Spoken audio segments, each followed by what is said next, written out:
leadership move, I think, especially with the young guns in that lineup. But hopefully, smacks Cutter Gauthier around a little bit and teaches that kid some respect.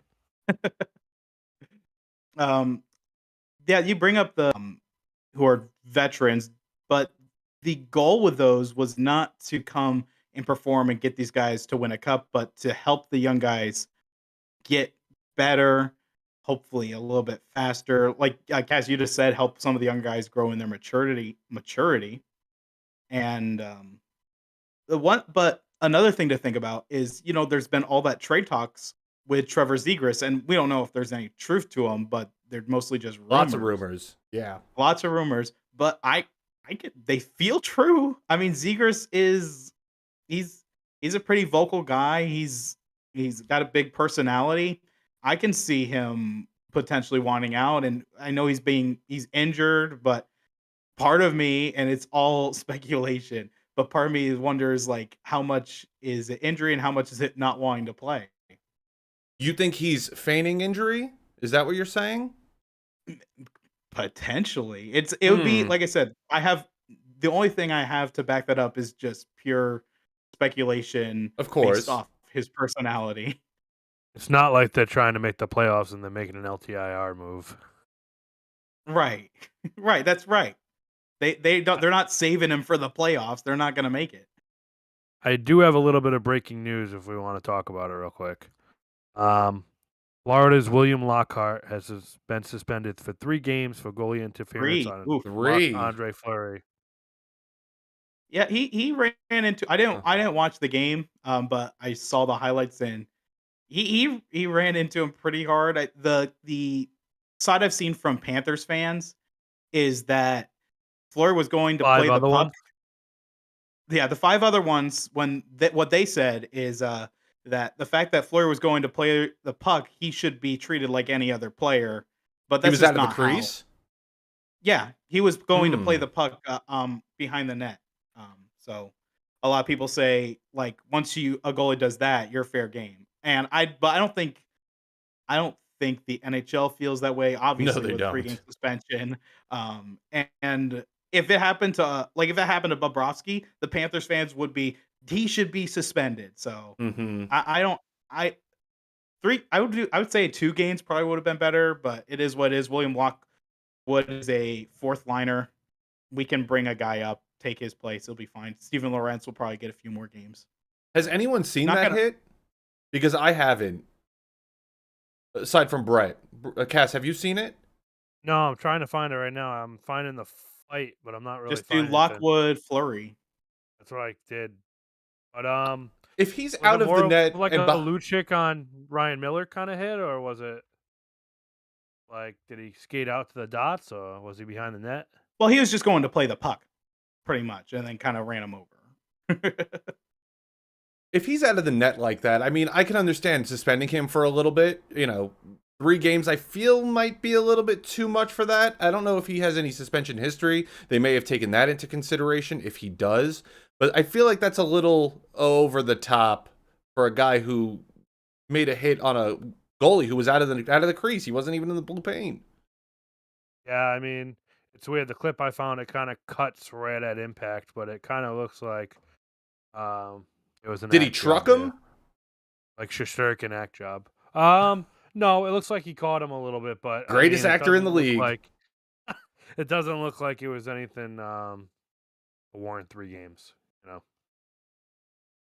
but there Well, we It go. is that's what it is. The NHL's like, they've been this way with the suspensions all year. I think they're well, I was about to say they've been consistent, but No, they haven't. we all know they haven't, Brett. Come on. it feels like I feel like with suspensions, there's been every time we feel like it's not been the right number, right? Or some people should have been suspended. I know Nick Cousins been talked a lot about this season by more popular like on Spin Chicklets. I mean, Bissonnette got really mad They at went him in on saying, him on that "Yeah, podcast. Mm-hmm. yes." Um, and so, and I think Cousins could have deserved a suspension for some of the stuff he did. If you say he doesn't, that's just pure bias. But yeah, it's been an interesting year for the suspensions. A 3 I don't think is justified, um, but He it is doesn't what even it have a is. prior history either. You know, it's not like he's a repeat No, this guy, offender. He's he's a played a rookie. handful of NHL games, so it's shocking. This is his first season in the league. He's been kind of a minor league dude, so like we won't Sent you miss the him per link to se. the hit if you wanna see it. Say that again. She sent a link.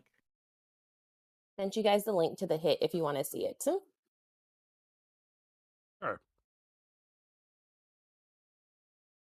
Yeah, we're taking a look at the link now. All the way down, Fleury out of his net. Lockwood flying in against Oh, that's come on. Well, now I That's weak. That's a weak hit. That's a weak suspension for the NHL D ops. I mean, how could they go ahead and suspend this guy who has no prior history for 3 games for a hit like that? That is just such a weak call, man. It's Weird just how 'cause it it's a cuts out, goalie. too, at the contact. It's weird.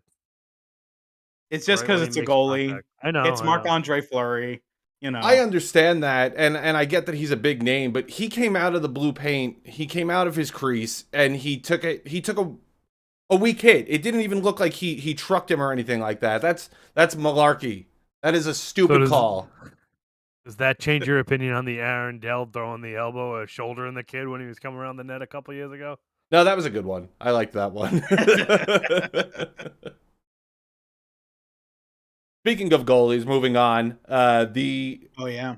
Carolina Hurricanes goalie Pyotr Kochetkov. I'm probably sure I Amanda butchered will that. definitely correct you if you Yeah, did. please let me know. There's an O in there You're for no great. reason. I don't know why. He Amanda was says you placed- nailed it, Jesse. Ooh, thanks. He was placed on injured reserve Friday for a concussion. He exited a game against the Anaheim Ducks in the second period on the 11th of January. He was ran into after making a save, and there was clear head contact. He was put in concussion protocol and out indefinitely as of the 12th of January. The Hurricanes then claimed Spencer Martin off waivers from Columbus. And I don't know, he hasn't played a game yet, Amanda, has he? No, he hasn't. He just arrived to practice today. Like, today was his first practice in with the team. Who is the other goalie for Carolina besides Spencer Martin now? Ronta, right? It's just Martin and Ronta. Yep. They've been doing pretty well despite the goaltending issues, though. Later in this episode, we're going to talk about power rankings, and so I was looking at like last 10 games and all that stuff, and Hurricanes have been doing well, which I mean, despite all the goaltending issues, which it seems like that's just a Hurricanes thing now. Like it's ever since Cam Ward, just kind of been rotating goaltenders in and out there. Unfortunately, that's the one piece that our GM Don Waddell just can't seem to figure out, and like really collects defensemen like no one else, and then goalies were like scraping by through the years. Even bringing back defensemen that have been problematic for other teams. As we've mentioned in the past, Anthony DeAngelo, our boy. He's not even playing. Like, he is like a pretty much consistent healthy scratch for the Canes. Yikes. Is he playing that poorly? Like, poorly? Yes, comparatively to everyone else. Again, the copious amount of defensemen that the Canes have available. They could just rotate him So, in and out then. Exactly. With Tony DeAngelo, he had problems both in Philly and New York, right? Mostly New York. I don't really think there were much issues in Philly, were there? I don't Really, know, the only issues in gonna Philly dump were him. that he wasn't producing, and Tortorella like went on record saying that like he expected way more from Tony DeAngelo. Like, that was really the big issue Okay, because there. I was curious. Like, we all know Philadelphia fans are usually trash, and New York has its own reputation. He's getting along with everyone in Carolina. It's kind of That we know of. weird. Are you saying Yeah. it's the fans' fault? Are you saying it's the fans' fault? Maybe one or two. I don't know any New York Rangers fans that have been a problem over the last 10 years. Come on. I mean, And not a one. Not a one. Definitely not. So Spencer Martin was from Columbus, right? Yes. Yeah. There was. We'll talk about this later, but that is not the Columbus goal I would have expected to be heading to Carolina. if they were going to get You one. and all the other Canes fans. Well, they picked him up off waivers. There wasn't a trade on They that, did. so They did. They just Didn't thought, have to hey, lose this any guy's capital. available. Let's grab him. right. I And don't know, he it's has, weird. Give up. Don't have to give up future considerations. The star of all trades. and he has Yes, they pretty. pick weird. him up, but it doesn't feel like it's fixing the problem. It feels like you're slapping a Band-Aid. A Exactly. very wide flimsy open Band-Aid. wound. It's like Reminds me of it's like a Mrazek. Band-Aid you found like already used, and you're gonna like, I guess this will have to do. I can't. That's find a disgusting, new Brett. Band-Aid. That's absolutely disgusting. Spencer Martin's numbers are on par for Carolina Hurricanes goaltenders too. He's played 13 games, 3 wins, 3.65 goals against average, .887 save percentage. So he's already, one of the better Carolina Hurricanes goaltenders this year. So Oh, quick boy. point. He Playing is playing great. in front of a kind of a crappier defense, but like he reminds me of Peter Mrazek, where he can kind of keep the team in a game. But he's not going to win you the game. You know what I'm saying? Like he'll keep you in the game for a period and a half, and then all of a sudden it'll just be like, Yeah. oh, there's a leaky one. Oh, there's a You're- leaky one. Like he played. You're- Yeah, I think he was in net when the Bruins played the Blue Jackets, and it was like, gosh darn it, we can't get a goal. We can't get a goal, and then all of a sudden it was like, oh, there's 4 in 16 minutes. Cool, we're good. That was his last game. That's correct. That happened to Caden Primo this season too. I don't know. You just were saying that made me think of the Panthers playing the Habs, and the Panthers were up 1-0 the whole game, but in the third period, all of a sudden, in like less than 2 minutes, it was 4-0. So there's a couple of goalies who have that issue. They can play well for a stretch, but if your offense doesn't help you out, then they start just letting everything through. Really quick, Nick V in chat says Don Waddell might be gone if he doesn't make any moves at the deadline. What do you think of that, Amanda? Ooh. I think it's a very real possibility. Again, because this goalie issue for the Canes is not new to this year. If it was new to this year, you'd kind of be like, okay, like give him some time to like figure it out. But like, how long have we been talking about Freddie constantly being injured and in and out? Like poor Kachakov last year, like just up and down until like the very end.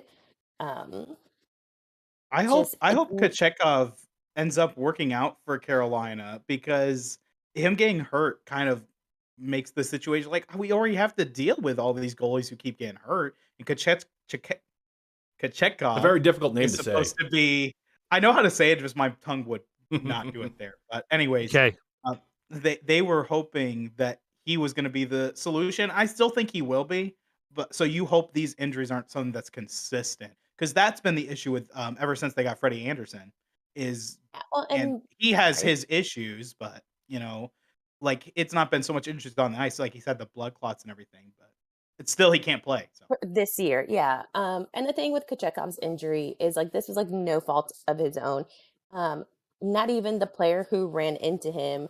I was watching that game live, and it was a home game for the Canes, and hearing the fans chant "Ref, you suck" when there was no call made, when it was very clearly Dmitry Orlov who pushed the other player into Kachekov.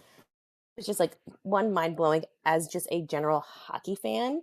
That's at least promising like this isn't the start of like him being injury prone. Like this is just kind of like a one off thing. And I think with him playing more consistently in the NHL, like he has been since Freddie's been injured, you've seen him grow and get better having that opportunity. those sound like the exact kind of fans who would support TDA. I don't even know how to respond to that. You're saying a home team's fans being biased against, come on. that That would never never happen Never in happens. Boston. No, no way. No. Right.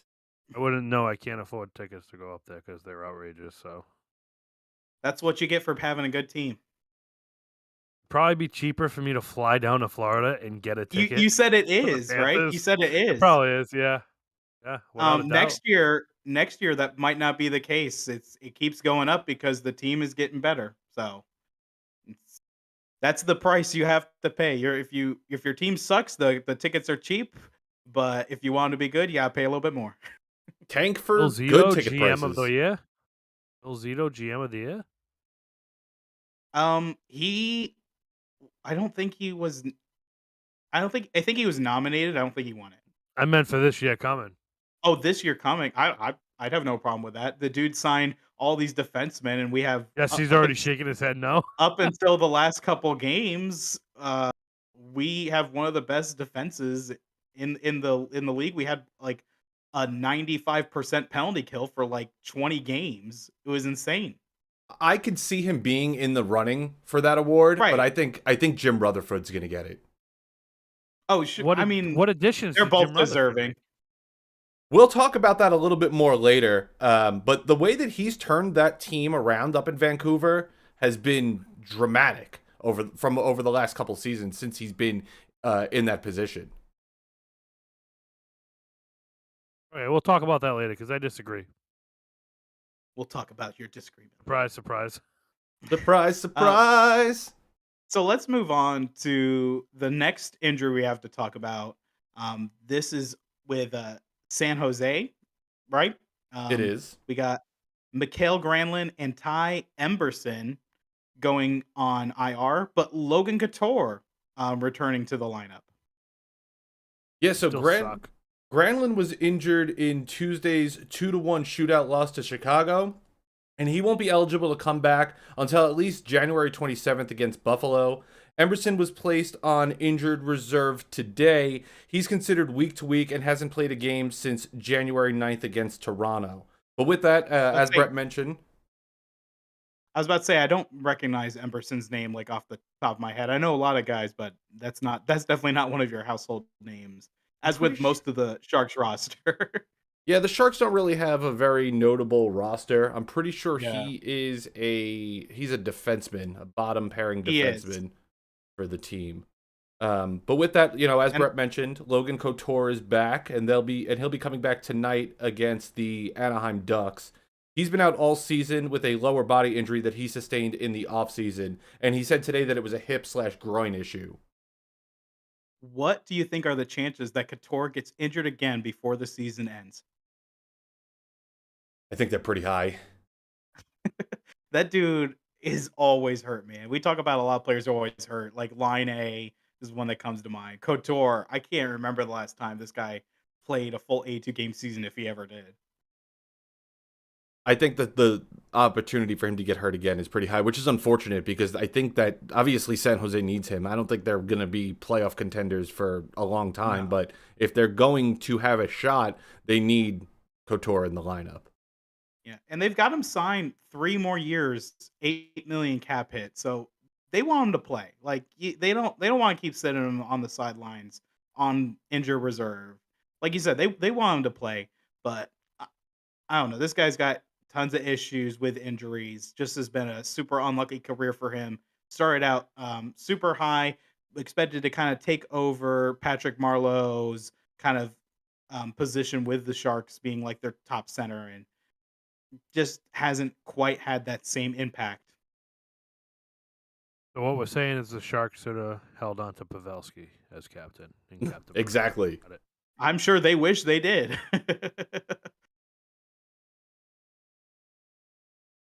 Moving on from that, Valeri Nichushkin of the Colorado Avalanche has announced that he is going to the Player Assistance Program. The league and the Players Association announced that on Monday. Nichushkin missed Colorado's game on last Saturday night against the Toronto Maple Leafs, and he was not on the ice at the skate for the Avs on Monday morning. He is quoted as saying, "I have made the decision to seek help and enter the Players Assistance Program. My goal is to address my issues and prevent any negative outcomes once and for all. I want to thank my wife and family, my friends, the Avalanche organization, and all of our fans for their understanding and support. I will do everything I can to get back on the ice and join my teammates as soon as possible." Who was that? It was Scott Darling, right? Who said the negative things about the player assistance Yes. program? Yeah, clearly those didn't make any sort of impact because players are still entering it, and to me, that speaks a lot of volume. That these players still recognize they can get help from here, regardless of Scott Darling's experience. Right. And even with that, this is the second Avs player that has entered the program this That's right. season.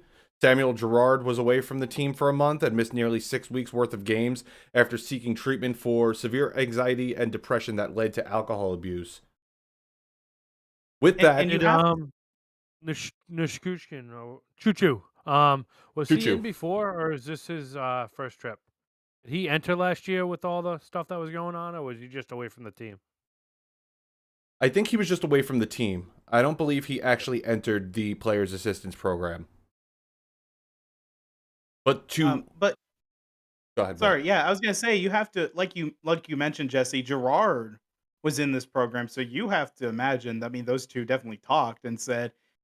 I imagine that Gerard gave them a good recommendation for Nikushkin to enter the program, or maybe it. I think Amanda's looking it up, but if he had entered it prior, then he already knows. And I think I think the main point I was trying to say is like it's starting to make Scott Darling look worse and worse the more players keep going back to it. Um, Makes it look like that Darling's experience was kind of like just a one-time issue, and most players are not seeing the same thing. Well, And I'm I don't know glad. if that's what you guys wanted to talk about with this, but that's just where my mind went. No, and I understand where you're coming from with that, considering what he did say was pretty Harsh, blatant. very Yeah, harsh. and I don't really remember word for word, but essentially he said that the they were bad people, that was a really big point that he had made on a podcast maybe back in November, that the players assistance program were just filled with people who were trying to get you out of your contract. And obviously, we're still seeing players enter the players assistance program. And Mhm. I'm glad to see that his words didn't have that much of an impact for the players of the NHL. He did not enter everything that I've read. He did not enter before he just stepped away from the team when everything happened back in April. And to go back over what happened in Thank you, Amanda. April, what happened there was he was in Seattle during the playoffs. It was the first round, and there was a 911 call of an intoxicated woman that needed medical assistance that had been found in his hotel room prior to Game Oh 3. yeah. So that's what happened with that. There was really not much more that had come out of that. The woman had mentioned that someone stole her passport. She didn't indicate that it was Nichushkin, but that was what happened with him there. And as Amanda said, he did not enter the players assistance program during that incident. I don't think they ever found if there was actually even truth to that story. I mean, I remember seeing that. That was wild. It was a pretty But wild incident, for sure.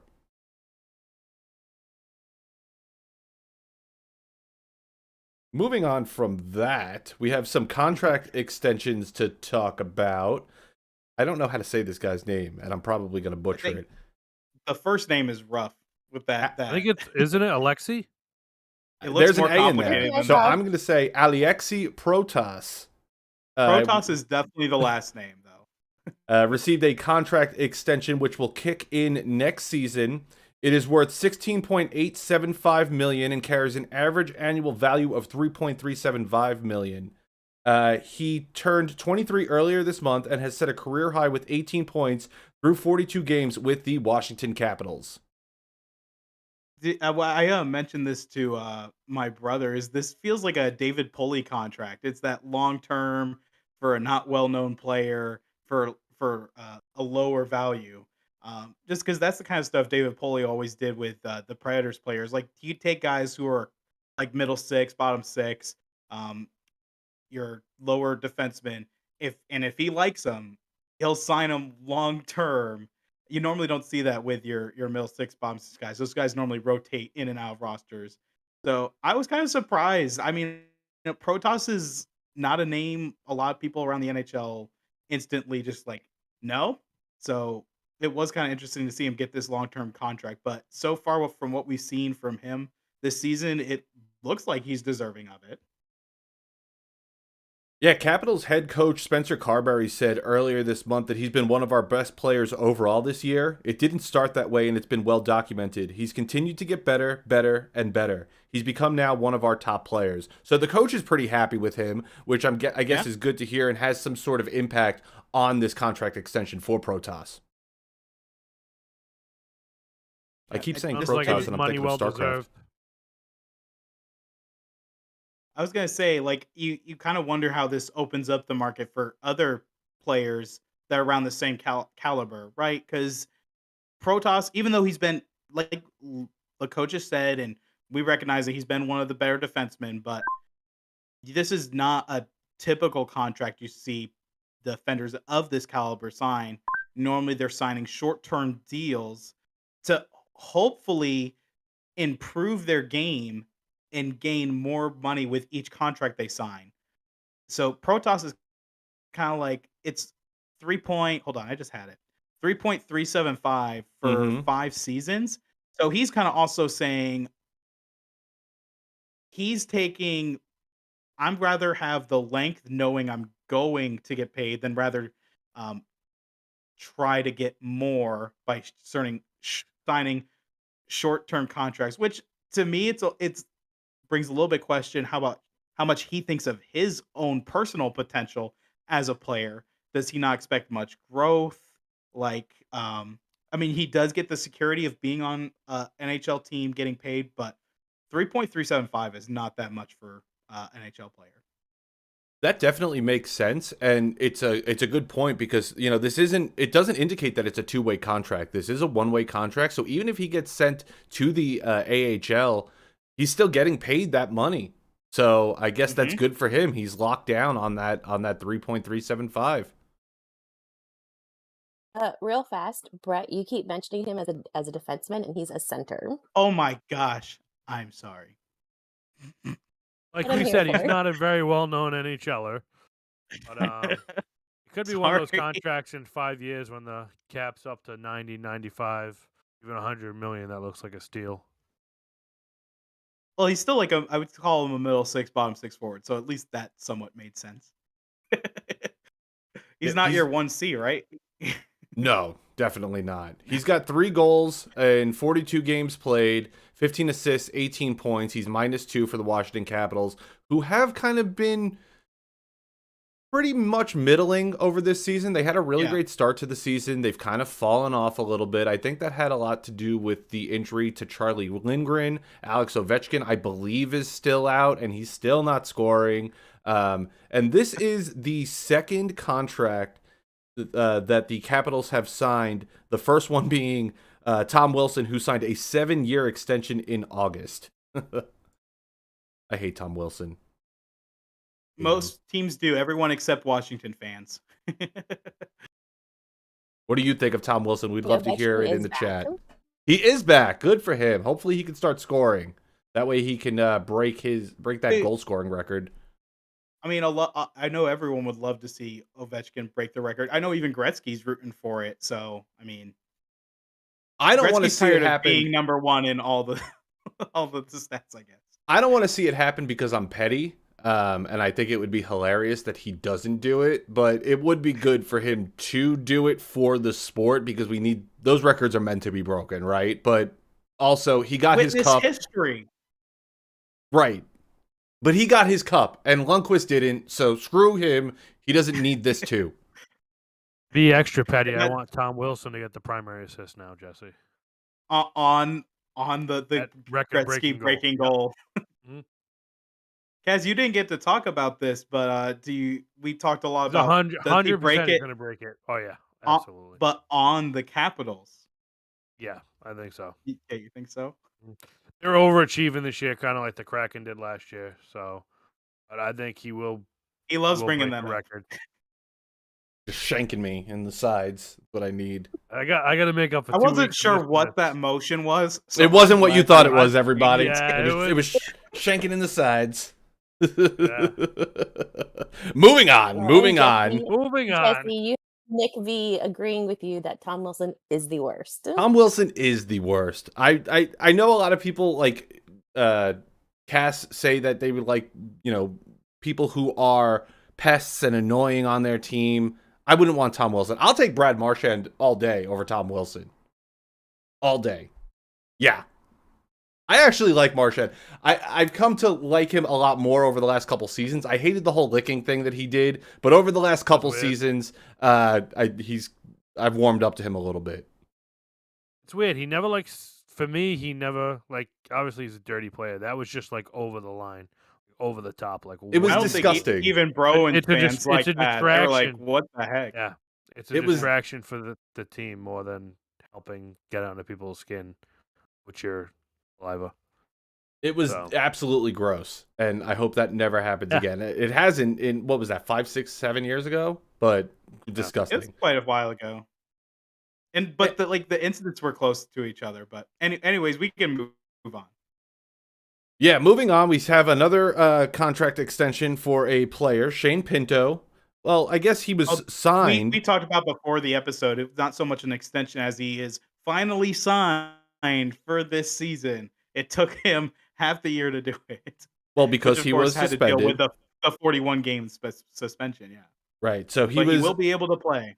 So he was signed on Friday to a 1-year, $775,000 deal that kicks in right before he is eligible to return from a 41-game suspension for violating the NHL's sports wagering rules. Pinto can make his season debut Sunday in Philadelphia and will earn a prorated salary of just under $360,000 for the remainder of the season. Yeah, so I gave this hint to Jesse. Might as well give it to anyone who's listening here live, and for those who are going to listen later when we release it on Spotify and all that. But actually, for the people who are listening on Spotify, it's probably going to be too late. You got to pick him up on your fantasy team because he's probably going to be available. He plays tomorrow. Me and Jesse grabbed him.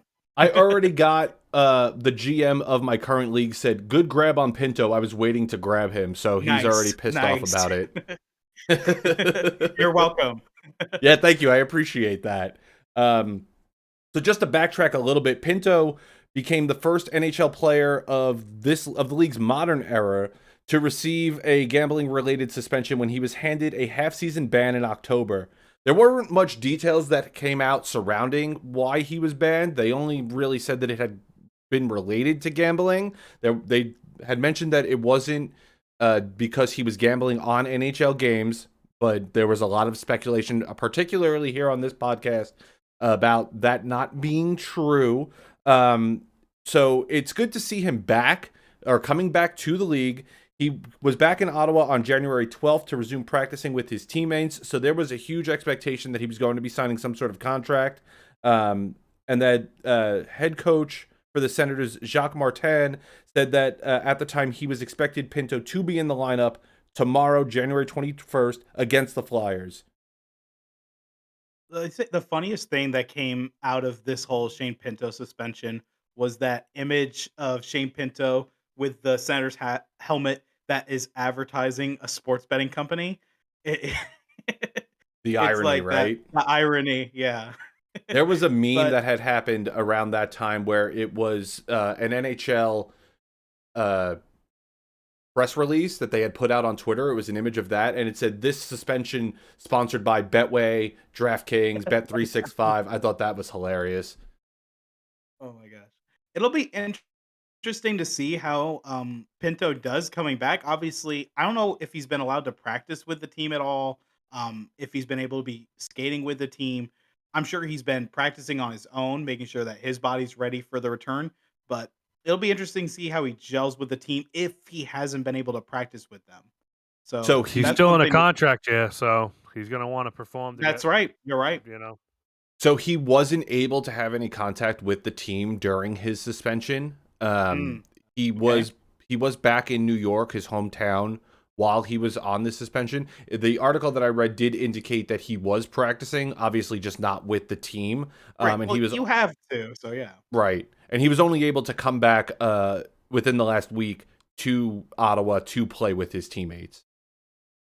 Yeah, so it's going to be a weird game for him. I don't expect him to get a lot of minutes this game either.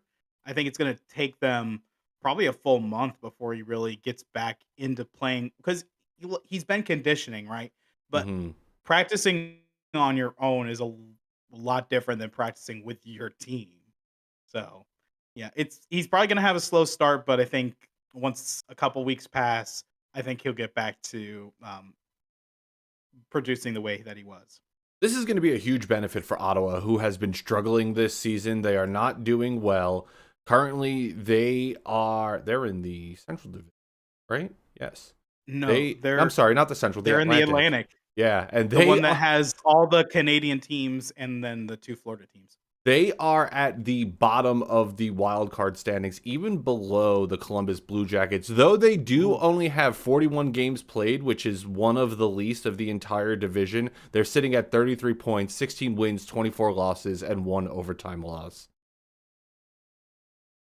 This was supposed to be a better year for Ottawa too. Like a lot of people had them like this team could sneak in, get into the wild card, and it looks like it's going to be another year where they're gonna be trying to get a top lottery pick. There's been a Who few knows? teams. Maybe they'll add Celebrini to the roster. I'm sure they wouldn't hate that. There's been a few teams that have had that. Buffalo Sabres being another one that people were having a lot of expectations from, and they're also not doing well. It goes 8th Buffalo Sabres, 9th Columbus Blue Jackets, 10th Ottawa Senators. So all of these teams that had these big expectations in the beginning of the year not doing well at all. And what's the common theme on all three of them? All three thought their goaltending was going to be better this year, and they all suck. One team, we weren't going to talk about this, but it just made me think about it. One team that was kind of like a pick to be a surprise that's gone better, is the Detroit Red Wings. They are currently, if they're not in a playoff spot, they're like right there. They are second wild card. Yeah, okay. So that's a team that's kind of, everyone says this is a team that's going to improve a lot. Like we said, a lot of people were thinking Buffalo and Ottawa. Detroit actually came through on that, and their goaltending is probably the shakiest of all of them. They signed 3 goaltenders, Reimer, Husso, and Alex Lyon, and those are all kind of gamble goaltenders. You have no idea how they're going to do. And Lyon had his stretch of 6 games that pushed Florida into the playoffs last year, but that's 6 games. You don't know how that's going to translate. He beat Florida just this past week because we can't beat any goaltender who's been on our team before. That's not going to happen. It's the curse of the Panthers, huh? Well, I don't know. We had everyone was blaming the Ducks loss because Radko was in the lineup. Like, we weren't going to win because they got Radko. But whatever. Anyways, the point I was saying is like Detroit's done well despite their goaltending also being kind of in a weird situation. So Detroit's done good. Buffalo and Ottawa. Moving on to our next topic, GM Jim Rutherford of the Vancouver Canucks signed a 3-year extension to remain president of hockey operations and general manager for the team. His current contract was set to expire after this season, and the new contract runs through 2026-27. Rutherford's going to be 75 in February, and he's going to continue to lead what has been an impressive turnaround this season for a team that he joined a little bit over 2 years ago. I say with how the Canucks have done this year, absolutely the right move. And Rutherford was definitely pushing to get the extension done as soon as possible. You never know what's going to happen later in the year. Vancouver could go on this horrible stretch. I don't expect it, but you never know. So might as well try to sign that extension while the team's at literally the top of the league. So I don't have a problem with him being extended. I just don't associate the success that they've had all with. I put it more on the coach than I do on the GM. The success this year, they still have for the most part the same roster that they had last year. They have obviously the goalie's doing a little bit better, a lot better this year than it was last year. But they didn't add like a key cog this year that I can think of off the top of my head that he added in the offseason. That's why I argued against him for GM of the year. But who signed the coach? That's what I was going to say. Yeah. Yeah, but I mean, yeah, but that was last year too. Tocchet had half a season last year, and the whole season this year has been a complete turnaround. I think with him having more of an opportunity, Tocchet that is, having more of an opportunity to gel the team during the offseason, that gave them a lot more potential to be a better team this season, and nobody was expecting them to be where they are. I mean, Vancouver has the talent. They've always had the talent to be this kind of team. The last couple of years. I mean, most of the players, like Cass, you said it. They didn't really add anyone. This has been their team. They're just finally playing up to their potential. Now, here's one thing with the Canucks is I don't expect this success to continue in the playoffs. They don't haven't really done much in the playoffs. Any of these players, it would be a somewhat. I don't know if it's a new experience for everyone on the roster, but I know for Pedersen, for Quinn Hughes, um, I was thinking Kuzmenko, but he's been up and down this So year a lot. bad. He has not been But good. but Pedersen and Quinn Hughes, that's their two big guys, and they don't have that playoff experience, and that sometimes plays a big factor in the success for the postseason. Like with Vegas, they already went on their cup run, and they had quite a few players from that, and the players who weren't on that, aside from Jack Eichel, had playoff experience. So for the Canucks, I can see them potentially being a President's Trophy winner who goes out in the second round, which would just continue that President's Trophy curse.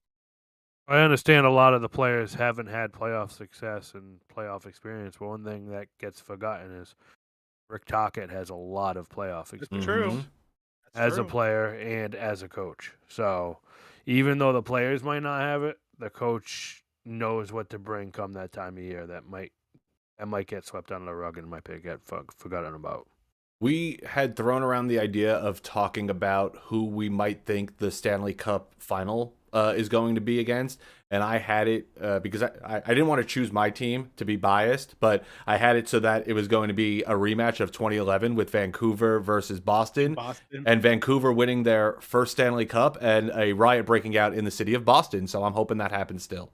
Dude, if even if Vancouver wins, they're breaking out in a riot. It doesn't Of matter. course they are. Of course they are. The real There question is, there will be will fire. Milan Lucic be a scumbag in Boston or in Vancouver during that time? He's probably not going to come back to the team. He's not. I don't think so. And we'll talk more about Touch on that that later. in a little bit. Yeah. But you wanted to mention moves that Rutherford did, and he did acquire Bo Horvat. He did get Philip Hronek from. Do you mean he traded away? Bo He Horvat? traded Horvat. I'm sorry, he traded away Bo Horvat and got Beauvillier, who he That worked. eventually got rid of. How'd that work? Not well for them.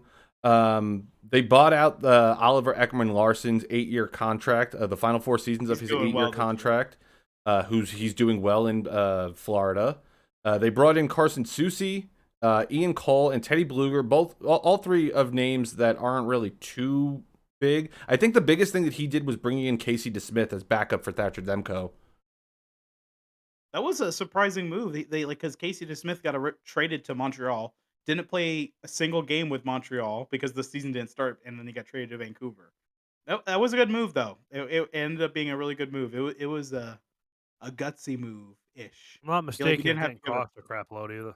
No, it didn't, but still, like, you never know. With goaltending, especially this year, you never know how it's gonna go. It's been a weird year with goaltending. It has been a weird year, and now I'm thinking PTSD for all of the games Igor Shesterkin has played in 2024. Ridiculous. Moving on from that, in other news, Cale Makar has become the second fastest defenseman to reach 300 points. He did so in 280 games, being second, as I mentioned, to achieve the feat behind only Bobby Orr, who did it in 279 games. Dude, he was so close. He had the That's Against the opportunity. Bruins too. He had the opportunity to do it against the Bruins, and he was unable to do that on Thursday. Cale Makar does lead all defensemen this season with points as of right now, or as of I took the notes, with 54 points and 44 assists. Yeah, It's Cale funny Makar's been. because the Avalanche got smacked by the Bruins, and now the Bruins are smacking the Canadians 9-4. Oh, Whoa, 9-4. Jeez, yeah. I'm pretty sure the Bruins scored 6 against the Avs the other day. 5. Was it 5? Okay. Yes. So this is kind of like an issue Ovechkin has dealt with when talked about conversations comparing different eras. Like if Cale Makar stays on the pace he's on and plays a full career, like 1,500 games, and players have played more than that. 1,500 would be a lot.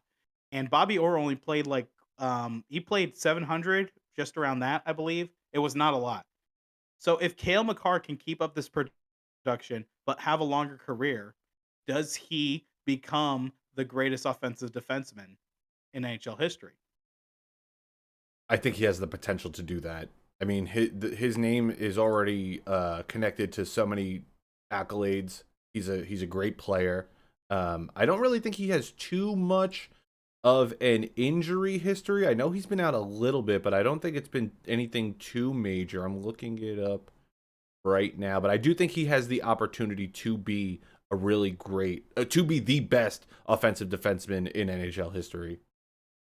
A lot of people, and Kaz, you might feel this way too, that Bobby Orr will just never be beaten because of the point per game production. So he had a short career, but in that span, his numbers were insane. So for some people, it's like, well, we'll never know really what Bobby Orr's career could have been if he played a full game. So he'll always be number one. Correct, but at the same time, it was a different era where goalies were Sure, it not was wearing what definitely. they're wearing today. So, I mean, in my mind, Cale Makar, if he keeps on the pace that he's going and he has a full career, unlike Bobby Orr, will surpass Bobby Orr, but he will never. You looked at it as the second best player in NHL history, like Bobby Orr is. Yeah, and a lot of But he NHL only fans are played gonna feel that way. Yeah, 657 games, Bobby Orr. That was his total right. career. They all I should have like been with the it's. Bruins too. His agent sucks. Yeah, I knew it was under. It was like either right around 700 or under. So 657. Okay. Yeah, and that is a good point. People are always going to put Gretzky, and then they'll either go how or.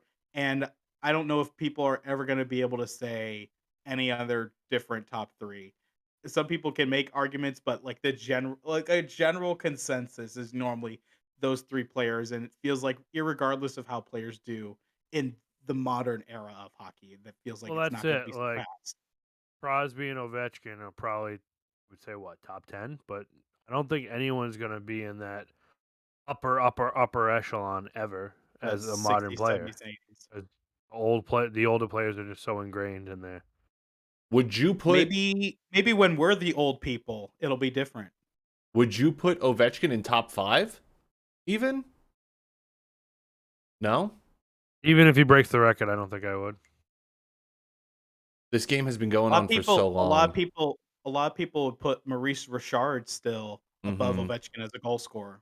So This game has I been don't know if going on for I so would. long, man. It's impossible to break it's almost impossible to break most of these records and break through these names that have made this game what it is today. Yeah, like the 92, and that's a Gretzky record. The 92 goals in a season. I That'll don't never get Disgusting. touched. think we're ever gonna see that unless you're No. playing EA Sports. Like that's the only way you ever get to see that record broken. I mean, I That put has up 250 goals a season, I think, one time.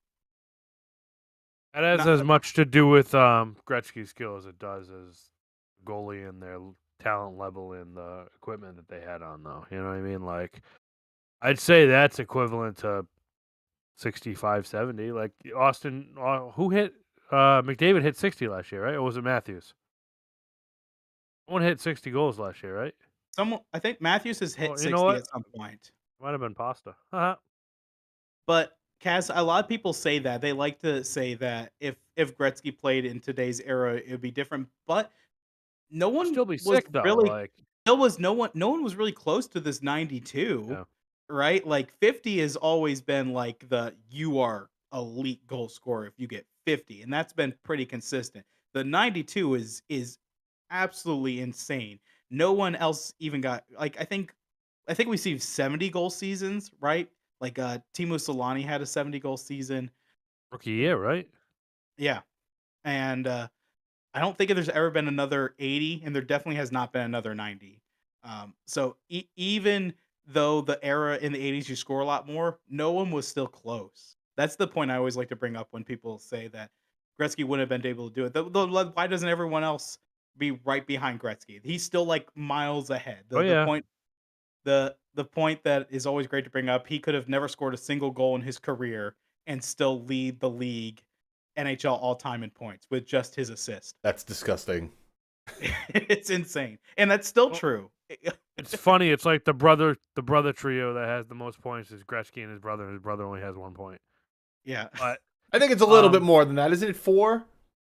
is it okay? Well, I either think way, it's a little. It's not bit double more digits. than that. It's definitely not double digits. We're talking about players whose career ended early, like Bobby Orr. Like Mario's got ended early, and he came back, and like he would have been up there too. I mean, he is, but shout out Tyson. Mario Lemieux should be viewed as an upper echelon player too. But he Right. didn't play as much as he should have. Some people put him at number 2 right behind Gretzky. Like we said Orr, and I know I mentioned Howe too, but a lot of people would put Lemieux at that number 2 spot. Some people, probably Penguins bias there, will put him at number 1. Yeah, that's ridiculous. But I his think point that's per game ridiculous, too. pace, his point per game pace is still less than Gretzky's. So even if he kept the same scoring pace and played as many games as Gretzky, he still would be. He'd be that thing about Gretzky never scoring a goal wouldn't be true anymore. But he still would be below Gretzky. Deviated a little bit on that, but that was a really great conversation. So kudos on that one. Moving on, we're going to update a little bit about Milan Lucic.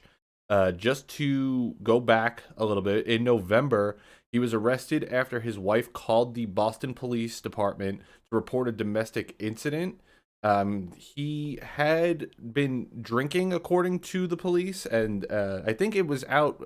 Cass, you posted something that he was dragging her by the hair or something like that. Is that true? Yeah. So more details that I saw came out this week saying they were having an argument and he dragged her by the hair down the hallway, which is stupid, disrespectful piece of movements. But yeah, I mean, he has a court date I think next month. I know I'm trying to behave. It's one. It's one. It's only one. Only one. It's the one that's the one swear you're probably gonna hear from me today, and it's perfectly right where it should be. Agreed. The scumbag segment of the show.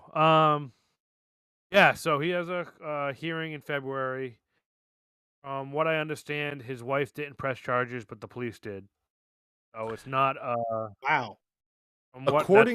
According to, I'm going to cut you off for that real quick. According to the article that I read, his wife did not drop domestic charges against her husband. Okay. And on Friday, he had appeared for a pretrial hearing at the Boston Municipal Court via Zoom. I know where that is. Yeah. So been there before? No, never. Mm-hmm. I know exactly. Mm-hmm. I'm a good boy. I got no record. Right.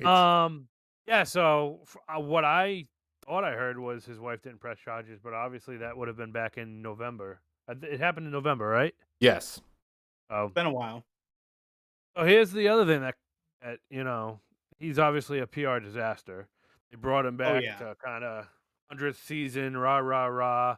And tonight they play the Canadians, and they had an errors night, and they debuted the '88 team of the Bruins, who finally beat the Canadians in the playoffs. And they paraded the whole team out on the ice, and they did a photo op.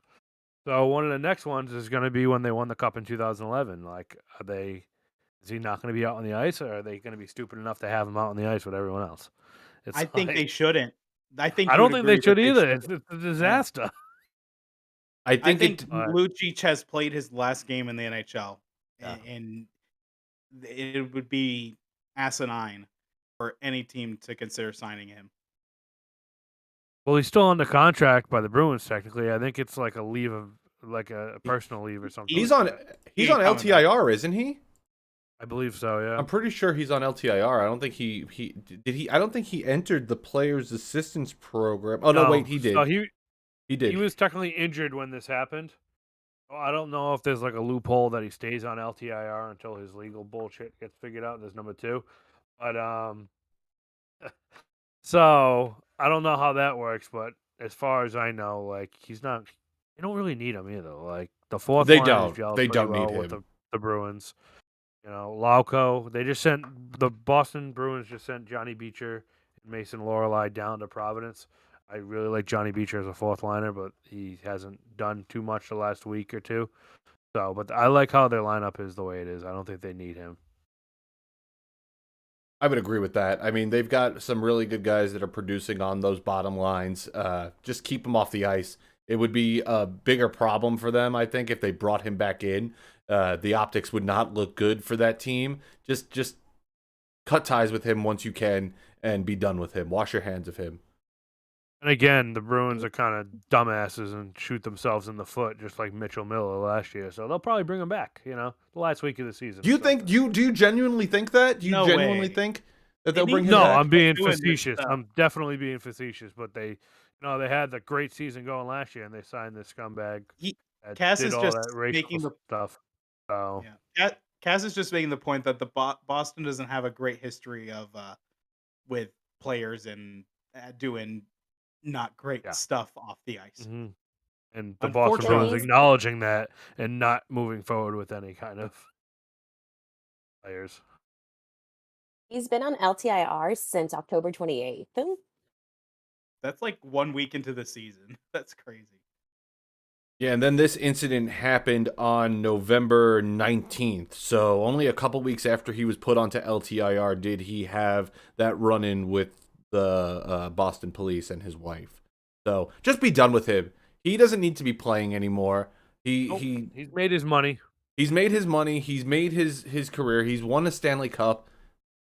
Be gone. Get out of here. We don't need that nonsense happening in the league. What do you think the reaction will be from Boston fans, Cass, if he is on the ice for that celebration of the 2011 Cup? He won't get booed. I don't think he'd get it booed won't be an either. overwhelming booed. You know what I mean? He was personal life aside, he was a very important part of that run. Right. I mean, the kind of man he is, the piece of crap part. I mean, some people separate it from the hockey. It's kind of hard because I was all about bringing him back, and then you hear this, and apparently there was a previous incident with him too that kind of got swept under the rug during 2011, I believe, or 2010. So there's a history there. No matter what, I don't give a crap what you do for a living. Don't do that shit. End of story. Yeah, that doesn't need to be a part of the game. So, Cass, you aren't allowed to curse again because I guess 3. So we got to keep it there. All right. Oh. That's got to be the last. The over under for Fine. Cass's swearing was, I think, 6.5 is what I said in the beginning. You said 7.5. I said Jesse. 7.5. Okay, all right. Yeah. Everyone else. Oh, there you go. I win. Moving on from that. Yanni Gourde of the Seattle Kraken was suspended for 2 games for charging Matthias Ekholm of the Edmonton Lickholm. Yeah, Jesus. For charging on your mind or what? Yeah, he's got to be. So he was Boston talk in this episode. Yanni Gourde was suspended for 2 games for charging Matthias Ekholm of the Edmonton Oilers. Ekholm had beaten him to a puck, and Gourde left his feet to deliver a hit with momentum, making contact with Ekholm's head. Department of Player Safety said in their video, if Gourde wishes to deliver this check legally, he must stay low and hit through Ekholm's shoulder or core rather than elevating upward and into his head. Has anyone seen this hit? I only have heard about it. Mm-hmm. But given what you just said, I kind of get the idea. He jumped into him. Thinking about this, Jesse, think about what we talked about way early in the episode with Lockwood. Lockwood got more games for that thing he did with Fleury than Gourde is getting for leaping and making head contact with this guy. I think that Gourde got a rightful amount of games. Yeah. I think that was, a good amount. I think that what was his name? Lockwood. I think that he got screwed. Like from Cloudy with a Chance of Meatballs. Lockwood. I think he got screwed there. But he's going to be forced out to sit out of Seattle's next 2 games, which are going to be against the Toronto Maple Leafs tomorrow, Sunday, and the Chicago Blackhawks on Wednesday. Under the terms of the collective bargaining agreement and based on his annual average salary, Gord will forfeit $53,819.44. I would vomit if that happened to me. But that's also like, what, 5% of his annual salary? These guys are all making couple $1 million a year, so. But Alan still in our 53,000, not fun. Alan in our chat says, would have been less games for Gord if he didn't have prior history. And he was suspended, I think it was, I didn't write it down, it was a couple years ago, for a previous incident. But I think that this is the right call for him. I think that it's a good amount of games for him to be sitting out of. And I know that there's been some discussion about whether he deserved that suspension or not. I personally think he does. I'm going to take my bias for my love of the Seattle Kraken out of it. I do think that he left his feet. I do think that he made a bad hit, and it is absolutely charging 100%.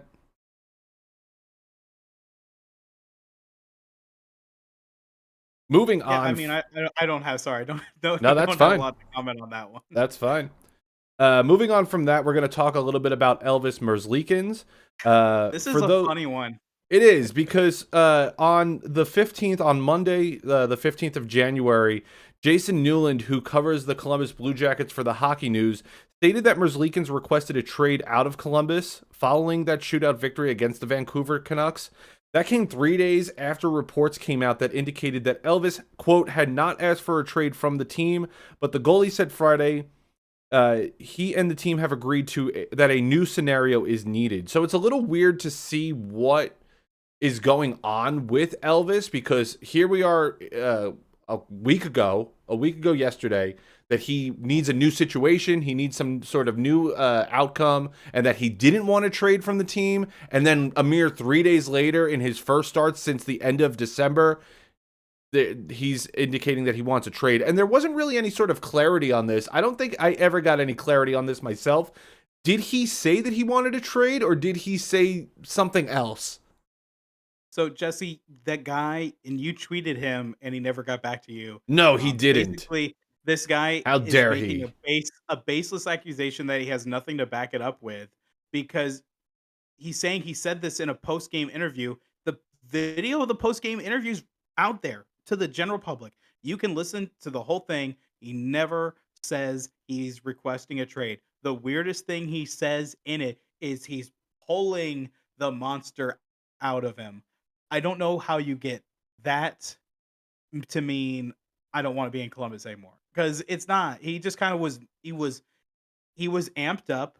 He's like, I want to be the starter. Basically, that's the different situation. Everyone knows it. He wants to be the starter, and he needed to prove it. So that's kind of what he's talking about. I saw some tweets saying, no, he said it in the radio broadcast. Well, then share it. I mean, I would love to hear it. back it up. Like, if he requested a trade, he would already be gone. Like, this wouldn't still be a thing. And what team wants him? I know there's teams that need a goalie, but what team wants him?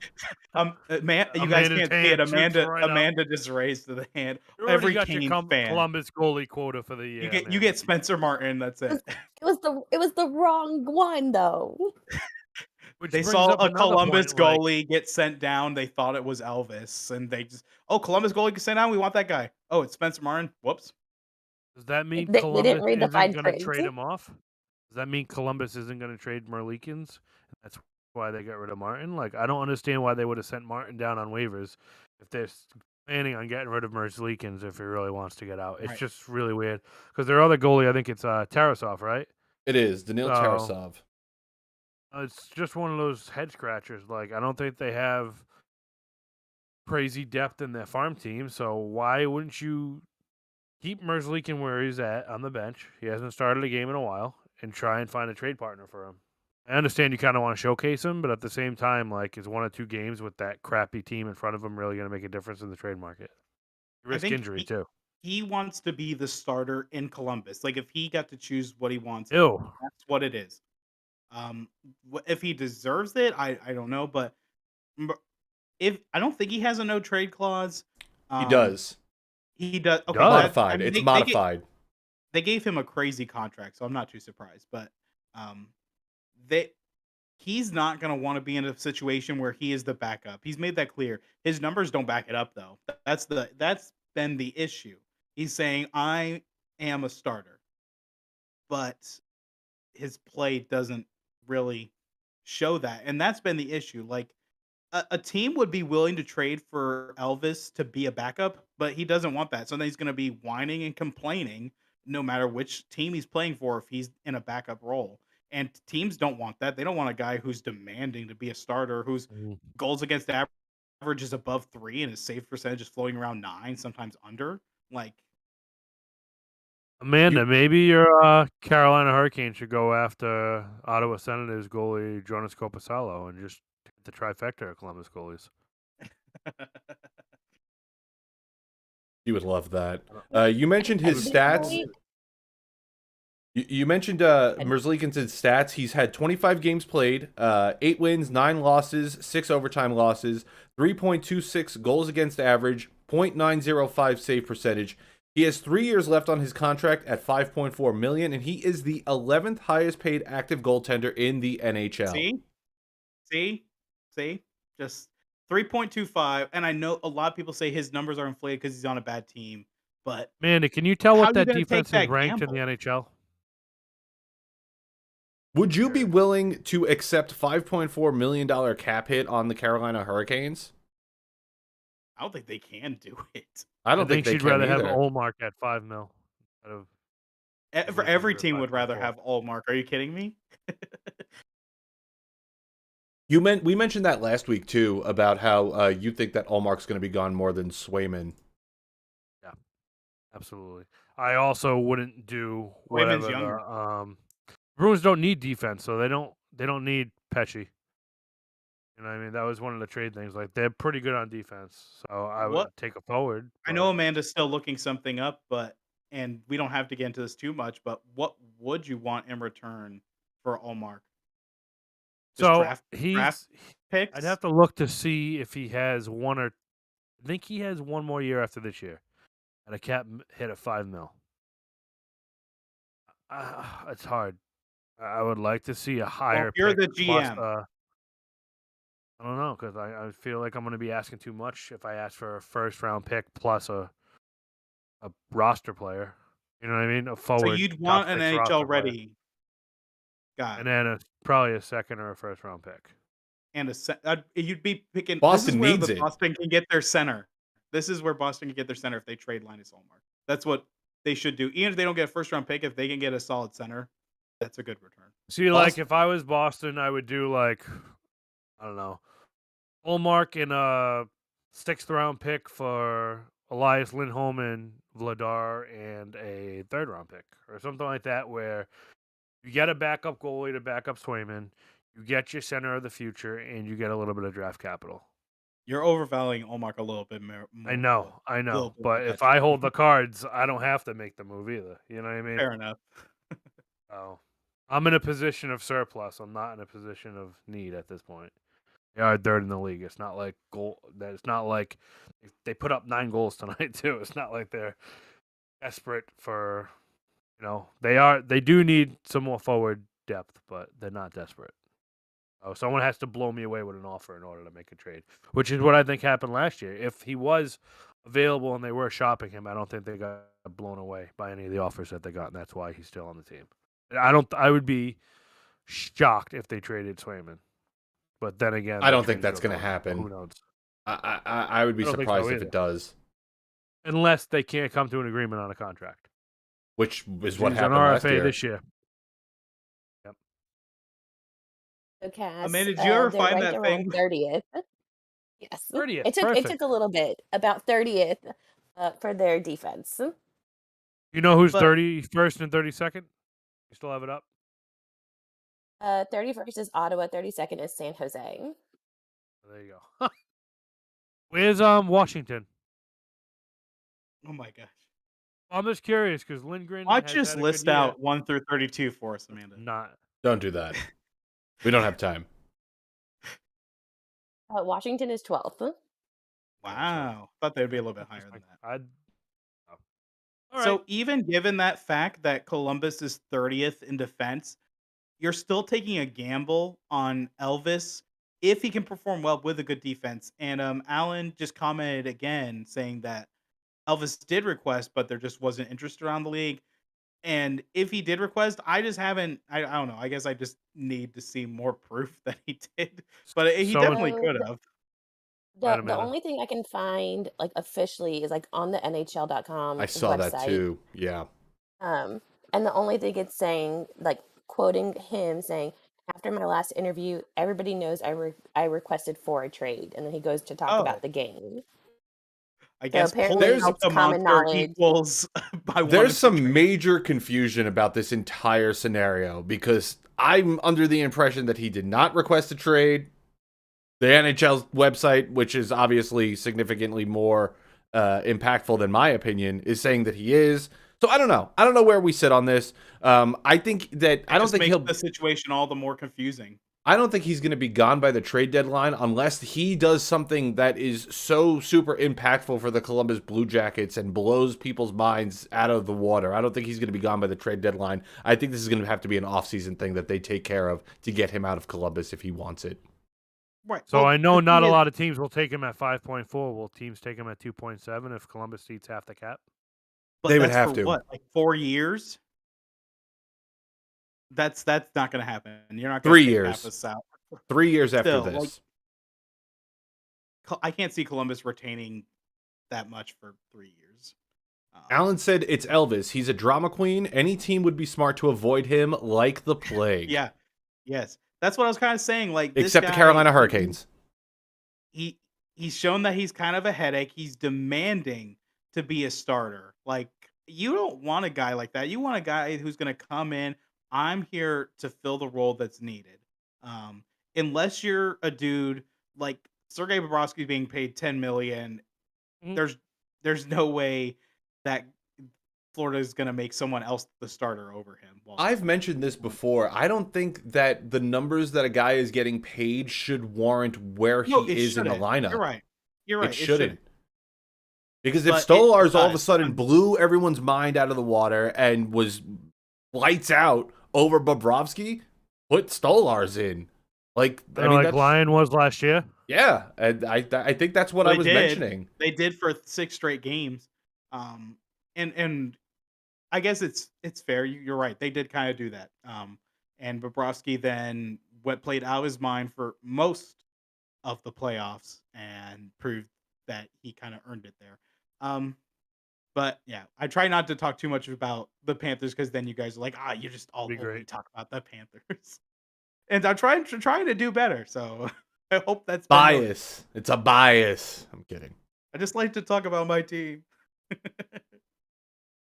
Speaking of no one else's team, moving on from Elvis Merzlikins, it was announced Holy today. crap! And this threw me for a loop. I wasn't expecting it. It was announced today that Lane Lambert, former head coach of the New York Islanders, has been told to go to hell and has been fired from the team. And then they Is that a direct quote? No, that's a me Oh, quote. darn. I wish. I could see Lamoriello saying that though. Tell him to go to hell. Get him out of here. Rah, rah, rah. He was Rhode replaced. Island Hockey Hall of Fame, Lou Lamoriello to you, sir. He was replaced with Hall of Fame goaltender Patrick Waugh, who has not who's not coached an NHL game since the end of the 2017-2018 season. Yeah. I think the hire is almost more surprising than the firing. Like I think the firing kind of came out of nowhere, but to go with Patrick Waugh, like whoa. I don't think that was a good move by the Islanders. If you're going to fire the coach, okay, but What? I love it. this is the guy you're going to go with. And like you said, he Absolutely hasn't love coached a game since 2017 and the team he'd only coached the Avalanche, right? I don't think he coached anyone else. Correct. Yeah. Those Avalanche teams were mid. Like they were okay. Like, but You got Coach of the Year. he when was did. coach of the Avs. Yeah. What? I know they- 2013, 2014 Jack Adams Award. He was What? he had 130 wins, 92 losses, and 24 overtime losses in his 3 seasons. Well, the Avalanche Wasn't didn't a win Stanley bad Cup coach. until they got rid of No. him. So But yeah, I mean, they also didn't win until they got rid of the coach after that either. Or was Bednar That's a what direct that's what I'm hire saying. from him? That's what Was I'm saying. Bednar a direct hire after Wad? Do we know that, Amanda? My point is, this team has been very, very, very inconsistent. They've gone on winning streaks, and they go on losing streaks, and they go on winning streaks, and they go on losing streaks. He's not going to tolerate any of the bull crap. He's not going to let them get away with that kind of stuff. He's going to hold everyone accountable, and he's going to be exactly what that team needs. So they're going to be another. They were in the Eastern Conference Finals for how many years in a row? You know, they're going to be in the butt to play against again. He's not going to let any player skate by. I think he's going to get the best out of the superstars that are there. And if anything, he's going to, not that Sorokin and Varlamov need the help, but he's a goalie. He knows how to talk goalies to the goalie. You know, it's a totally different language in a certain aspect. I think it's a great hire. I think it puts Okay. the Islanders back on the map, and I think they're going to be one of the 2 wild card spots now. Hot take. Lamoriello take, said yeah. in a call today that Patrick Waugh was the only person I was interested in. There was no one else that Wow. Lamoriello wanted for this position other than Waugh. So, I mean, it was either Lambert or Waugh or nobody. And if I remember correctly, other teams were interviewing for head coaching jobs, and he just didn't make it through the final processes at the beginning of the at the end of last season. I'm pretty sure he was. I want to say he might have gotten interviewed for Columbus before they hired Babcock. I could be wrong though. Holy crap! What a bombshell to drop on a Saturday afternoon from the Islanders. I love it. Yeah, I don't. fired and hired in the same day. Normally, you don't see that. That's what's kind of surprising. They must have been already Lamoriello interviewing knew. guys. He was like, "You're He done. You're in. Get them the hell out of here. We're going on." Do you think he interviewed him? Like, that's why I said this interview process must have already been going on while Lambert was still coaching, which is The kind best of part crazy. of this is that the Islanders play in Montreal on Thursday. Love it. I'll be putting money on that game. I'm not excited about it at all. I hate the Islanders, and I do not want them to be successful. Wonder why. Jesse's sweating. I love it. I am sweating a little bit. I've been sweating since January 1st, honestly. The team's gone. I think New York's going to bounce back up, Jesse. I wouldn't count them out yet. I think the Islanders are going to bounce back up too. That's what I've been saying. Please clarify, Brett. Please clarify who you're talking about. The Rangers. It won't be sweating, Jesse, if you end up going to the Stadium Series. So sure. Yeah. Anywho, what do we got going on after this? That is the end of our NHL news for this week.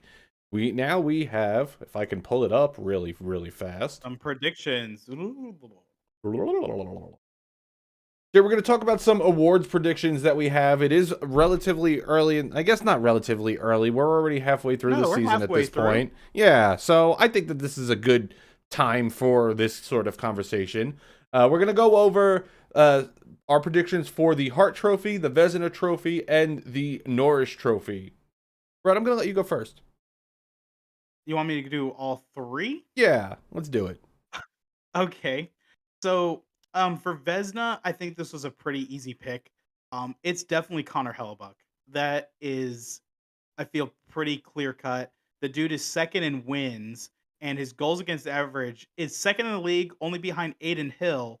And Adin Hill's been unable to play a lot because of the injuries. And then Connor Hellebuck also tied for second in save percentage, only behind, once again, Adin Hill. But Adin Hill just doesn't have quite the amount of work that Hellebuck has. And Winnipeg is one of the best teams in the league right now. And who expected that? Got to go to him. No, not a lot of people. So that's the easy one. Okay. I think for the Hart, it's a little bit more. I think you could go a couple ways just because McDavid's not playing out of his mind right now. Edmonton's playing out of their minds lately, but Connor McDavid currently 7th in points. One thing, and I hate to predict this, but I can see Kucherov winning the Hart again, especially if the Lightning make the playoffs. So I'm going to put that qualifier in there. If Tampa makes the postseason and Kucherov continues producing this way, I think Kucherov wins the Hart because this is a team that's been struggling. They've shown they've regressed a little bit. But if Kucherov's production brings them to the playoffs, I'd say he probably wins the Hart. Hope neither of those things happen, but that's just that's Personal a bias. prediction I have. Yes. I can try to be like, I hope this doesn't happen, but I mean, it's not out of the question. For the Norris, it felt like it was definitely Quinn Hughes's to lose. Um, but you know, Cale McCarr is now first in points. Um, and they like the people who vote for Norris. They like to give to the guy who's got the most points. Right now, that's Cale McCarr. But I can. They're kind of, I don't know. Quinn Hughes, Cale McCarr. They're both like, as far as they're definitely not two-way defensemen. They're both definitely both offensive. But I'll say let's give it to Quinn Hughes, even though Cale McCarr is ahead points right now. I'll say it goes to Hughes. Cass. There's my long-winded answers. Sorry, The Hart. the explanation. I really want to see Elias Pettersson get it. I don't think Vancouver would be where they are right now without the contributions that he has. You have to figure it's an MVP thing. Like, I have Mac 1, Kucherov 2, and Elias Pettersson 3. I really want to see Elias Pettersson get it because Mac and Kucherov are there every single year.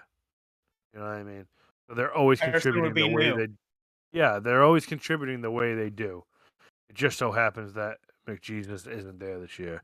So going above and beyond this year, I got Elias Pettersson. As far as the Vezina goes, see, that's another one. Like, I have Hellebuck number 1, Demko 2, and then I got Connor Ingram 3. Can you Like, repeat who you had at 2, Cass? I couldn't hear that. Thatcher Demko. Demko. Okay. I mean, the consistency that you'll see over all 3 of my awards is the Canucks.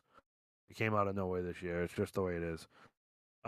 Norris, I think Quinn Hughes is going to take it. Even if Makar has 10 more points, I think it's Quinn Hughes' award to lose right now. He's been a dynamic playmaker and a big difference this year Oh yeah. on the Norris. Just like I've been saying, Makar, you've almost come to expect it. He's not going above and beyond. You know what I mean? So I think I think Noah Dobson should be in the talk for that too, but he's going to be a Noah far away Dobson third. been No. awesome this year. Great fantasy draft pick for me. Been big happy. Big. That was like kind of a surprising pick when I took him. It's been paid off big time. I like that mention of Dobson. So Well deserved mention as well. I should with a new coach that's going to bring the team in and get going. Ugh. all right, Jesse. Here's your 3.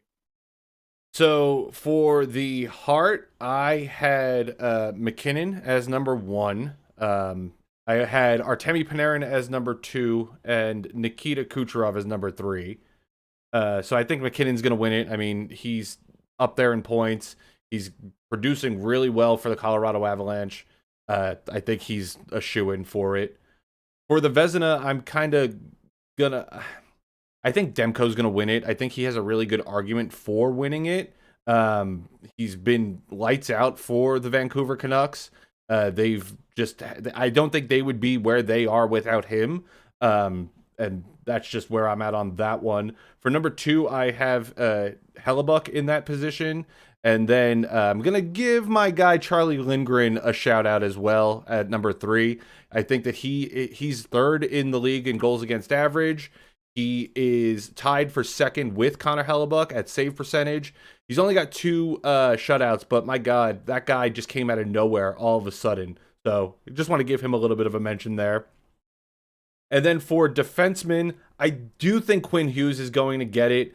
As Cass said, without Quinn Hughes and Thatcher Demko, Vancouver are not going to be where they are at in the standings. I think Cale McCarr is going to be second, and I had Noah Dobson in third as well. So I feel like with that, we kind of you just mentioned Quinn Hughes and Demko's impact, but Cass, you're saying Pettersson should be considered a big part of the impact for Vancouver. isn't that kind of a I mean, pushback you against could him winning choose the almost heart? Because no. no? I don't know. It's just like that team. There's so many. Like the whole team's clicking this year. You could could talk even about argue JT too. Miller up Exactly. there, Exactly. which is Like insane. I mean, hearing he's people got 61 points. He's tied for 4th with Artemi Panarin. JT Miller just came out of left field as well this season. And for me, it's about the players you don't expect to do what they do.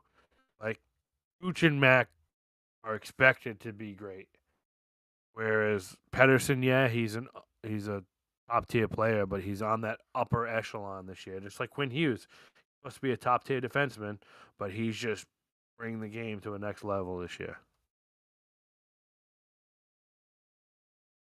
If you have any comments that you want to make, just let us know in the chat about those predictions for Hart Trophy, Vezina Trophy, Norris Trophy. I think that we all have some really great, solid pickups on that.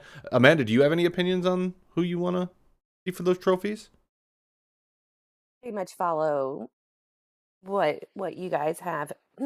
Excuse me. And then Alan in the comments is hardcore campaigning for Demko as well.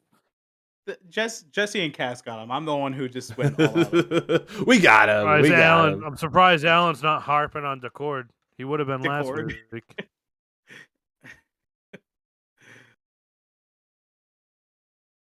Power rankings time, guys. Power rankings time. Amanda, I haven't seen the list.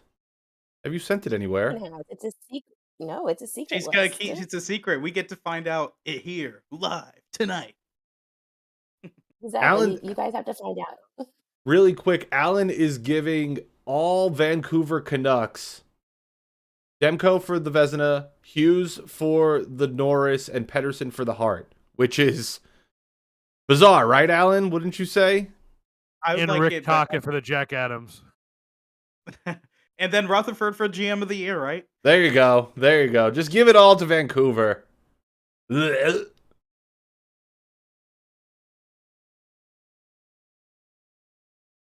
All right, let's move on. Let's hear this list. Power rankings time. Okay. And so then just a quick reminder for our listeners as to how we come up with this power ranking list. The 5 of us, Ethan, who's not joining us today, sent his list in as well. The 5 of us rank our top 10 teams. Team number 1 gets 10 points, and it goes down from there. And then I average the points, and we get our list. This month, we had 2 teams who were not even a consideration for last month just pop up out of seemingly nowhere, which really won't be a surprise. But for this month, in first place, we have the Canucks, who were one of the ones not on our list, anyone's list last month. Second, we have the Jets. Third, we have the Bruins. Fourth, we have Avalanche. Fifth, we have the Rangers. Sixth, the Panthers. Seventh, the Stars. Eighth, the Oilers, another one not on the list. Ninth, the Knights. 10th, the Flyers. It almost sounded like you were just going to run down the NHL standings, so I'm glad it took some variation there at the end. Before we break this down, does anyone have a team on their personal list that was not one of the teams that Amanda listed? I think there was. Hold on. Let me pull up mine real quick. I should have already pulled it up. Amanda, can you send that somewhere? Yeah. Did you mention the Hurricanes in that top 10? Oh, no, the Hurricanes they were 11th. Oh, bummer. Out of everyone. I had the Hurricanes in there, but I think you mentioned all the other 9 teams I had. As long as the Stars were there. I think I heard Stars.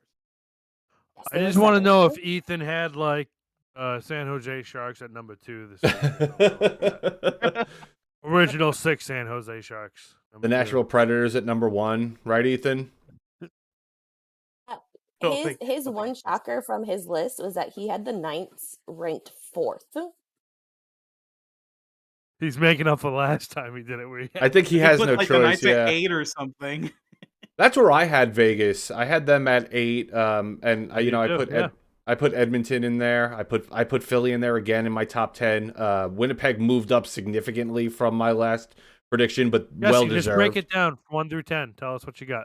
So yeah, at number 10, I had Philadelphia.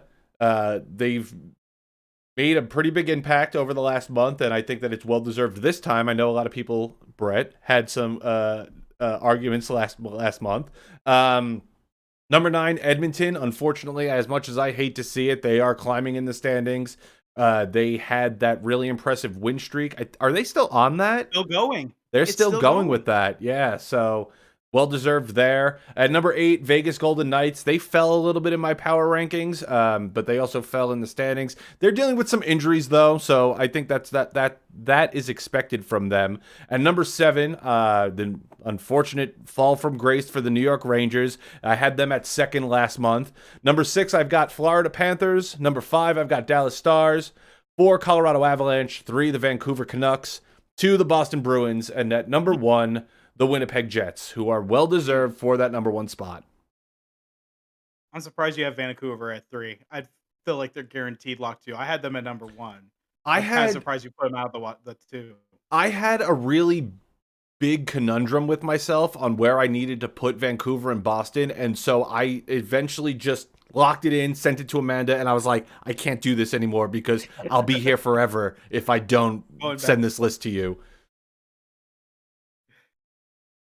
I don't think your list brings any hot takes outside of that, but you still got them 3, so that's not crazy.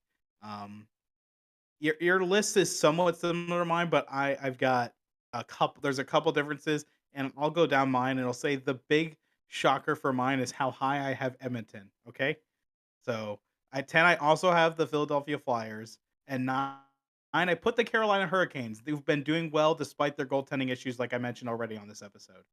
Then I've got the Stars at 8. And then I have the Rangers and Panthers, same spot as you. Rangers at 7, Panthers at 6.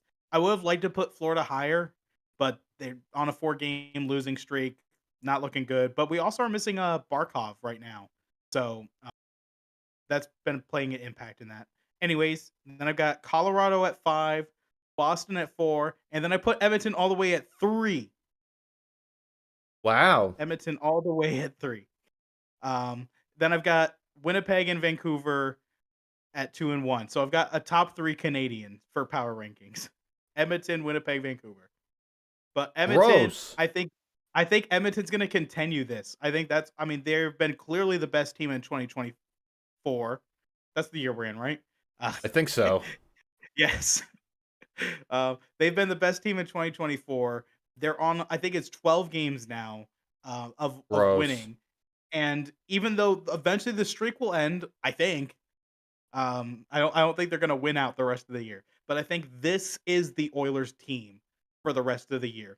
I think they struggled early. They made that coaching change, and ever since then they've played better. And now they're playing at the top of their potential. And I think that's more what we're going to see out of the Oilers for the rest of the year. So that's why I'm putting them at 3, because of the current run and what I expect them to do the rest of the year. That coaching change made a really big difference for that team. Huge difference for that team. Cassidy, would you like to go down your list? Yeah. Like Brett, I got Edmonton at 10. Okay. There's still some red flags for me in net. I do like their coaching change, and obviously their main 2 are turning up the heat, but there's still some red flags for me. 9, I got the Flyers. Gosh darn it, they're still there. I don't know what else to say. 8, I got the Knights. I don't see them going anywhere, and they're still somewhat staying in it with all the injuries that they have. And they haven't had their number 1 goalie for a while. 7, I have Dallas. Same 6 with the Rangers. They're just kind of there because, they're just good. I don't know what else to say. They're built solid. This is the grind of the season right now, in the middle of the season. Nothing really to kind of get up for. So it's just the middle of the season where you're just trying to get as many points as you can. Florida, I got 5th. They're just so nasty to play against. I don't know. I obviously see them a lot in the Atlantic Division. They're just in the way Sam Reinhart's playing is just. Oh my God, he's disgusting, dude. It's ridiculous. I did get to talk about this. I was trying not to, but number 4 NHL... is moving on real quick. Have fun paying him next year if you can. I hope we do. Number 4 is Colorado. I still think Georgiev is overrated, but with McKinnon, Mikko Rantanen, and Kale McCarr on your team, it's kind of hard to take them out of the top 5. 3, I have Boston. Real quick, going Go ahead. back to that, you said Georgiev is overrated. Can you elaborate on Yeah. that a little bit? Overrated. No, I can. I think he plays in front of an excellent team, and Mhm. I remember. I don't think That's I what really happened liked with Grubauer too. Correct. That's what happened with Kemper too. True. You know what I mean? True. Oh, I understand that. Okay. That's the Avs effect, you know. Which you might even say, you know, that could be said about Boston and Winnipeg. Like both those teams have pretty decent defenses if you put their goalies in front of another No, team. Hellebuck is see what happens. insane. Come on. He is, but he also plays in front of a good team too, is what I'm saying. So team defense directly affects the numbers on those goalies. Anyway, I have Boston at 3. I watch them every night. I didn't like how they were playing a couple weeks ago. They seemed to turn a corner, and they put up 14 goals in the last 2 games. I mean, that says enough. Winnipeg number 2. They just got Kyle Connor back, and they're still rolling.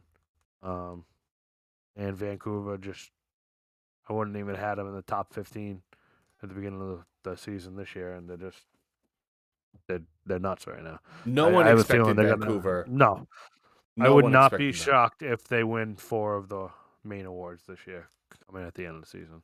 Neither will Allen, right, Allen? Said the same thing. I think a thing that's. Oh wait, Amanda, you can go to your 10 too. If you want to give us your 10. You guys also want me to read off Ethan's 10 since he's not Yeah, here so to we read can his off. crap on him because he's not here. Well, crap Yeah, on let's him do while he's Ethan's not first.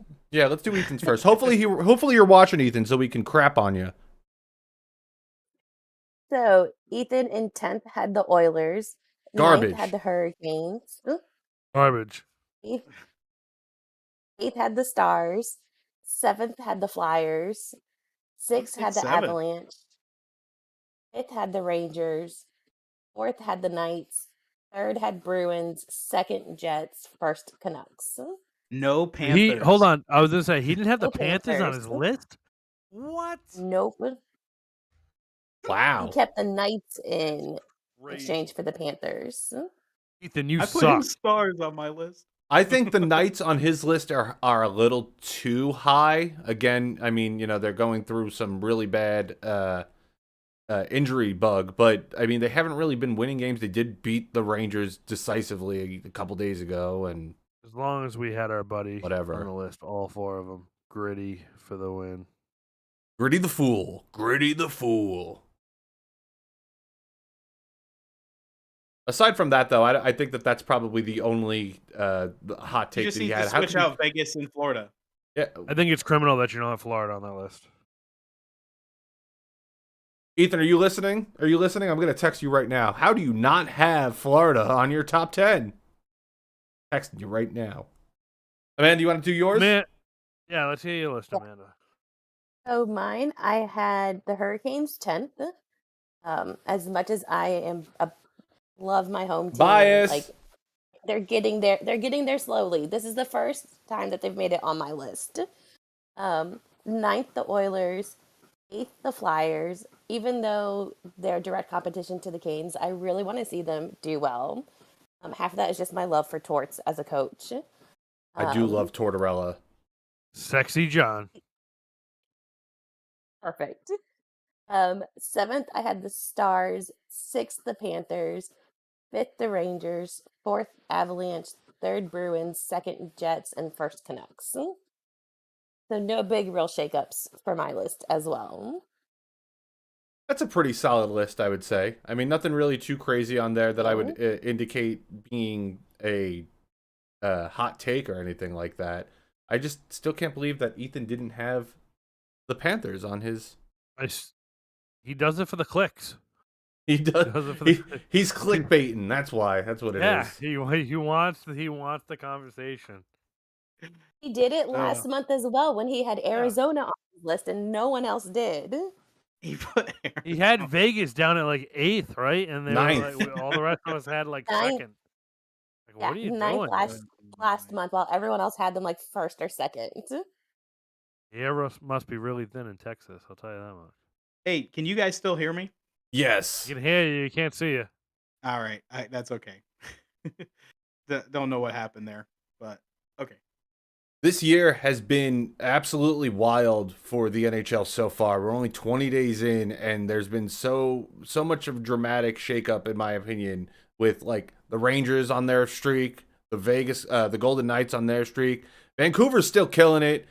The Kings fell down really, really far off of almost everybody's list because they were fourth on our previous month. So, I mean, what is going on? All of a sudden, there's some sort of major shakeup in the NHL, and we're seeing teams that haven't been performing starting to do well, like the Carolina Hurricanes. Boo. Well, it's nice to see too, because if you look at the standings from around this time last year, I bet you, like in playoffs position, Vancouver wasn't there. You know what I mean? No, and Flyers weren't there. You know what I mean? It's nice to see some new blood in the top 10 of the NHL. You know, I'm obviously, not honestly. Winnipeg. No one thought Winnipeg was going to be that good. Everyone thought Boston and Florida was going to take a step back. Edmonton started off complete garbage this year, so it's nice to see new blood in the upper echelon of the league. I'm not too surprised Los Angeles took that step back. Like just their roster makeup and Their their goaltending's not goaltending. good, yeah. Their Tim goaltending was Talbot has fallen Talbot down to was earth. well. Talbot was playing way above his potential, and now he's kind of come back down to the level he kind of was Should be expected at. to be at. Mm-hmm. Right? Yeah. How much that was does Rob Blake regret that Pierre-Luc Dubois trade? And it's only year one. but I mean Velarde and there's another follow. guy. I follow, yeah. Have they been? How have they been doing though? I know Amanda, this would be a whole nother conversation almost, but I think remember the last time we looked this up, like they were doing okay, right? They weren't doing like whoa insane. Iafallo has 7 goals and 10 assists in 43 games played. that's 17. And who's the other one? Velarde. And Velarde is at 11 goals, 9 assists, plus 18 in 25 games played. Right. What about Pierre-Luc Dubois now? E.L. Dubois. E.L. Dubois. I'm pulling it up right now. He is. So, side note, because you decided to have an accent, Laura couldn't wrap her head around the fact that new Islanders Islanders coach's last name is Waugh instead of Roy. She's like, it should be Patrick Is he Roy. just I don't now get learning that. Yeah. So I thought There's already been Nicholas Waugh in the league. I know. forget which team is he on. Isn't he on the Vegas Canadians. or Canadians? There's a Waugh. That's right. No, there is a Waugh on Canadians too because they were on tonight against the Bruins. There is one. So In LA too. I think The- it's Matt the Waugh. Knights. Anyway, to circle back on PL Dubois, do Patrick Waugh. He is at 9 goals, 10 assists, 19 points, minus 11 in 42 games played.